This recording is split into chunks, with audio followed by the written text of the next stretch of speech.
निगाह में ये आपके ये पूरा मदीने के अस्सलामुअलैकुम दोस्तों, कैसे हैं? उम्मीद है आप सभी लोग खैरियत से होंगे। मैं एमडी इरफान मदीना मनव्वरा से आज मैं मौजूद हूँ मदीने के सबसे बड़ा म्यूज़ियम दार अल मदीना म्यूज़ियम के नाम से। आप हमारे पीछे देख सकते हैं, बोर्ड भी लगा है और मैं मेन गेट पर खड़ा हूँ। तो आज मैं इसके अंदर चलने वाला हूँ और अंदर की पूरी ज़ियारत आपको दिखाऊंगा। माशाल्लाह काफ़ी पुराना यहाँ पे सामान रखी गई है जो आप देख सकते हैं।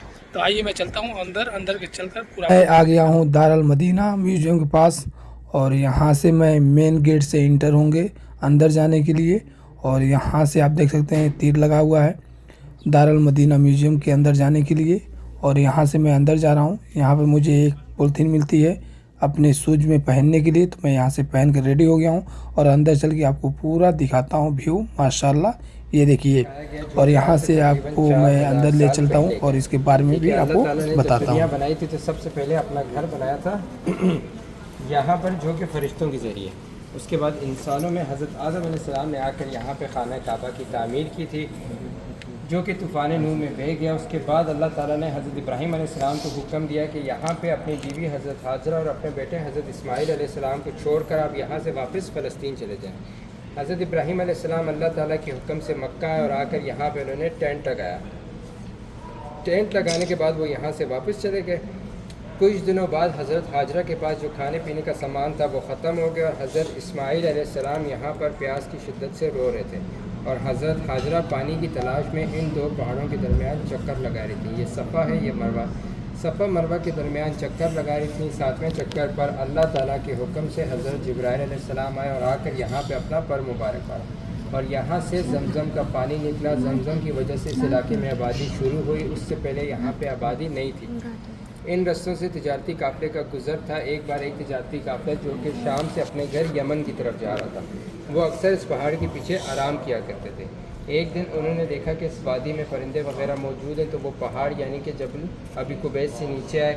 आकर देखा हज़रत हाजरा, हज़रत इस्माईल और साथ में जमज़म का कुआँ। जमज़म की वजह से वो यहाँ पर रहना चाहते थे। उन्होंने हज़रत हाजरा से यहाँ रहने की इजाज़त मांगी। हज़रत हाजरा ने उस कबीले को इजाज़त दी और वो कबीला यहाँ पर आबाद हुआ। सबसे पहला कबीला जो मक्का में आबाद हुआ उस कबीले का नाम था कबीला जुरहम और ये यमन के रहने वाले थे। हज़रत इस्माईल अलैहिस्सलाम जब जवान हुए तो आपने उसी कबीले से 2 बार शादियाँ की थी और आपने अरबी ज़बान भी कबीला जुरहम से। इब्राहीम अलैहिस्सलाम को हुक्म दिया कि जाके खाना काबा की तामीर करो। हज़रत इब्राहीम अलैहिस्सलाम अल्लाह ताला के हुक्म से मक्का और आकर मक्का में खाना काबा की तामीर की। यहाँ पे हज़रत इब्राहीम अलैहिस्सलाम ने जो काबा बनाया था उसकी छत नहीं थी, 2 दरवाजे थे। लोग एक दरवाजे से दाखिल होते, दूसरे से बाहर चले जाते। खाना काबा का जो साइज़ था वो 15 बाई 10 मीटर था। यहाँ से 15 मीटर लंबाई में और यहाँ से 10 मीटर। रूफलेस काबा था, वो 2 डोर्स। लोग एक दरवाजे से दाखिल होते, दूसरे से बाहर चले जाते। इस्माईल अलैहिस्सलाम की वफ़ात के 300 से 350 साल बाद आमिर बिन आमिर अल-जुरहमी ये मक्का के सरदार थे। ये सबसे पहला बुत लेकर और मक्के वालों से कहा कि आज से हम इस बुत की इबादत करेंगे, तो लोगों ने इस बुत की इबादत करना शुरू की। इस तरह बनते बनते बुतों की तादाद 360 तक जा पहुंची थी। खाना काबा के अंदर भी बुत, खाना काबा के बाहर भी बुत। फ़तह मक्का के मौके पर आप सल्लल्लाहु अलैहि वसल्लम ने जब अपने सहाबा कराम के साथ मक्का फ़तह किया तो आपने तमाम बुतों को गिरा दिया था। ये मक्का का शहर दिखाया गया आज से तकरीबन 1500 साल पहले का, यानी कि आप सल्लल्लाहु अलैहि वसल्लम के ख़ानदान के टाइम का। और ये आप वसल्लम के वालिद हज़रत अब्दुल्ला का घर है जहाँ पर आप वसल्लम पैदा हुए थे। ये वाला सॉरी ये जगह आज मक्का में मौजूद है और एक लाइब्रेरी की सूरत में, बाकी कुछ भी नहीं है। इवन कि जो हम पहाड़ देखें ये भी मक्का में मौजूद नहीं है, आधे से ज़्यादा इसमें से ख़त्म हो गए। यहाँ पे क्लॉक टावर बना हुआ है इस जगह पे। इसके पीछे जबल उमर के बड़े बड़े टावर, इस पहाड़ का नाम जबल उमर है। और ये सफ़ा मरवा देखें, यहाँ पर आबादी है, लोगों के घर बन गए। यहाँ देखिए कि काबे का गिलाफ है जो कि 30 साल पहले इस तरह था। हज़रत इब्राहीम अलैहिस्सलाम ने आकर इस जगह को साफ़ किया और इस तरह का काबा बनाया। 15 बाई 10 मीटर का काबा, रूफलेस काबा विद 2 डोर्स।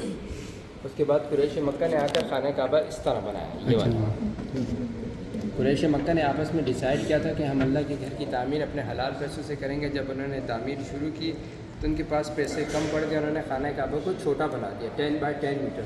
पीछे जो 5 मीटर की जगह बची उस पर उन्होंने ये सेमी सर्कल बना दिया। ये देखिए ये वाली आती है, ये सेमी सर्कल भी खाना काबा का हिस्सा है। इसके अंदर नमाज़ पढ़ें वो ऐसे जैसे आपने खाना काबा के अंदर नमाज़ पढ़ी। ठीक है, सेमी सर्कल अंदर आ गया। उसके बाद हज्जाज बिन यूसुफ ने आकर वापस से कुरैश के जैसा काबा कर दिया, सेमी सर्कल फिर निकाल दिया। सेकेंड लास्ट ने आगे हाइट देखें और लास्ट में किंग फाहद ने किया 1997 तब से लेकर आज तक वही। आप समझ रहे हो कि वालिद हज़रत अब्दुल्ला की शादी मक्का में की जब आप 25 साल के और जब हज़रत आमना प्रेगनेंट की हज़रत अब्दुल्ला मक्का से मुल्क शाम तजारत ले आया। यहाँ आकर आपने तजारत की, मुल्क शाम से वापसी मक्का आते हुए आपने मदीना में क़याम किया। यहाँ पर ही आपके वालिद की तबीयत मज़ीद ख़राब हुई और आपका इंतकाल मदीना में ही हो गया आपकी पैदाइश से पहले। आपकी कब्र मुबारक मदीना में कहाँ है इसके बारे में कोई निशानी नहीं किसी को। आपके वालिद के इंतकाल के 4 से 4.5 महीने बाद यहाँ देखिएगा यमन का बादशाह अब्रहा हाकिम की फौज लेकर खाने काबा को गिराने के लिए आया। यहाँ पर अल्लाह ताला ने बर्ड्स नासिल किए, यानी कि अबाबील। हर बर्ड्स के पास 3 कंकरियाँ थी और हर एक कंकरी जब इन पर गिरती तो वैसे गिरती जैसे किसी ने एटम बम गिरा था। 1 मिनट के अंदर अंदर अल्लाह ताला ने पूरी की पूरी फ़ौज को तबाह किया और अपने घर की हिफाजत खुद की। इस साल को कहते हैं आमुल फील, डेयर ऑफ एलिफेंट। इस वाक़े के बारे में कुरान में सूरत भी है, सूरतुल फील। उसका सूरतुल फील। इस वाक़े के 40 से 50 दिन बाद आप की पैदाइश हुई। ले गए अंदर लेकर जाकर आपका नाम मोहम्मद रखा। इससे पहले दुनिया में किसी का नाम ही मोहम्मद नहीं था और आप सल्लल्लाहु अलैहि वसल्लम सुबह के वक्त पैदा हुए कोई नहीं था। साल जो था वो आमुल फील का था, महीना जो था वो रबीउल अव्वल का था, दिन जो था वो फील का था। वालदा के साथ मक्का से मदीना आए। यहाँ पर आपने 1 से 1.5 महीना क़याम किया। मदीना से वापसी मक्का आते हुए रास्ते में ही हज़रत आमना की तबीयत ख़राब हुई और उनका इंतकाल रास्ते में ही हो गया अल अब्बा के मकाम पर। मक्का से मदीना पर रास्ता बदर जाएँ तो रास्ते में अल अब्बा नामी जगह थी, वहाँ पर आपकी वालदा की कब्र मुबारक आज भी मौजूद है। ठीक है, यहाँ से उम्मे अमन आपको अपने साथ मक्का वापस ले आए। मक्का लाकर आपके दादा ने आपकी परवरिश की। 2 साल बाद दादा का इंतकाल भी हो गया। फिर आपके चचा अबू तालिब ने उन्होंने हज़रत खतीजा ने आपको शादी का पैगाम भेजा। उस वक्त हज़रत खतीजा की उम्र 40 साल, आपकी सन की उम्र 25 साल। आपकी तमाम औलाद हज़रत खतीजा से थी, सिर्फ हज़रत इब्राहिम जो कि मारिया किटिया से थे। आप सल्लल्लाहु अलैहि वसल्लम के कुल 7 बच्चे थे, जिनमें 4 बेटियाँ 3 बेटे। 5 बच्चों की कब्र मुबारक जन्नतुल बकी में है और 2 जो हैं वो जन्नतुल माला में। कासिम अब्दुल्ला जन्नतुल माला में, बाकी ज़ैनब, रुकैया, उम्मे कलसूम, फ़ातिमा जन्नतुल बकी में और इब्राहिम भी जन्नतुल बकी में। आप सल्लल्लाहु अलैहि वसल्लम की कुल 11 बीवियाँ थीं, जिनमें से 9 जन्नतुल बकी में हैं और 2 मक्का में। हज़रत खतीजा जो हैं वो जन्नतुल माला में, हज़रत मैमूना जो है वो मक्के की चेक पोस्ट के पास आती है।